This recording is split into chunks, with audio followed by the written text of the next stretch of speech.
श्री गुरुदेव दत्त.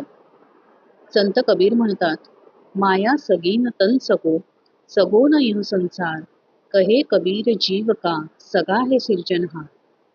माया म्हणजेच आपलं धन, संपत्ती, ऐश्वर्य, मालमत्ता या सगळ्यामध्ये आपलं मन अडकलेलं असतं. पण खरंच हे स्थिर आहे का? हे शाश्वत आहे का? अजिबात नाही. अगदी आपलं शरीर ज्यावर आपण सगळ्यात जास्त प्रेम करतो ते सुद्धा शाश्वत नाहीये. आपले नातेवाईक आपल्याला खूप अनमोल मोलाचे असे वाटतात, ते सुद्धा शाश्वत नाहीये. सगळं सोडून आपल्याला एक दिवस जायचंय.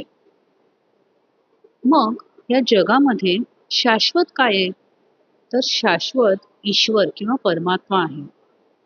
आपले सद्गुरू आपल्याला त्या ईश्वरापर्यंत पोहोचण्याचा मार्ग दाखवतात आणि त्यांनी दाखवलेल्या मार्गावर जर आपण मार्गक्रमण केलं तर आपण त्या ईश्वराशी नक्की एकरूप होऊ शकतो.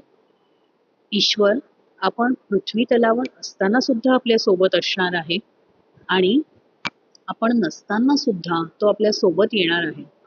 त्यामुळे या परमात्म्यालाच महत्व आहे आणि आपण या ईश्वराशीच एकरूप होणं आवश्यक आहे. नर्मदे हर.